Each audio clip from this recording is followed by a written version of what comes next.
We are following breaking news as we come on the air right now at 7. Firefighters are battling a massive blaze in South Toledo this morning after Toledo Fire reported 2 explosions on South Avenue near Thad Street. This is just north of Airport Highway. We have live team coverage bringing you the latest. We have our Laura Sandlin and Heather Pauloff on scene. Let's first start with Heather. Heather, what did you learn this morning? Sophia, I've talked with a number of residents who live in the area who saw and heard the explosion that happened around 5 o'clock this morning.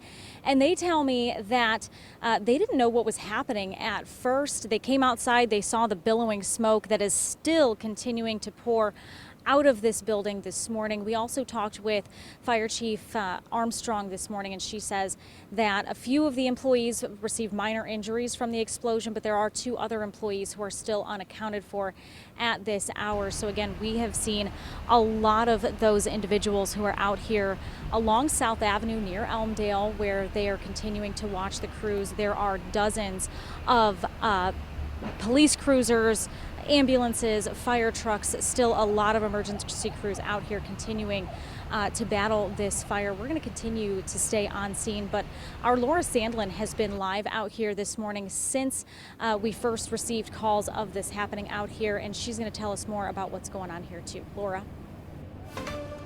Heather, thank you. We first got here just after 5:30 this morning, and when we did, this plume of smoke that you are still seeing at this hour was much thicker and much darker, but it was still going hundreds of feet up into the air.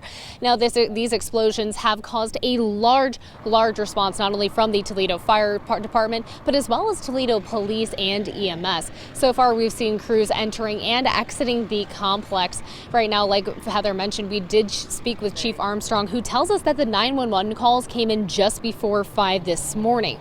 And we actually had a chance to speak with residents as well, who tell us that they were awoken by those explosions with their homes and their windows shaking, leaving them feeling extremely worried and heading outside to see what they were able to see.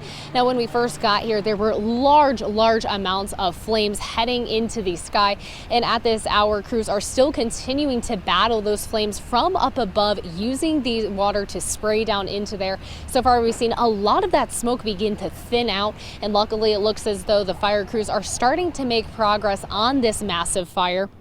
Now, according to Chief Armstrong, she says that this complex is actually an industrial cleaning complex, and what caused those explosions were cleaning chemicals. At this hour so far, we do not know what actually led up to those explosions, but she says based on the initial investigation, she says the building was in the middle of a shift change. And like we mentioned, luckily those people experienced only minor injuries, and for those 2 unaccounted people, they are still going through the roster and searching different parts of the building where they could possibly be and could have escaped those flames. Additionally, the chief says there have not been any firefighter injuries at this time, which is really good to note, but we're going to be sure to keep you up to date with what we're seeing. But so far, as you can tell, that smoke is continuing to travel through this area. So they are mentioning that if this is part of your morning commute, they are recommending to avoid this area, stay safe, and make sure you're checking in with your loved ones. Well, we'll keep you up to date with what we're learning, but for now, we're going to send things back to you guys in the studio. All right, Laura, thanks so much. We'll continue to check in with you throughout the morning.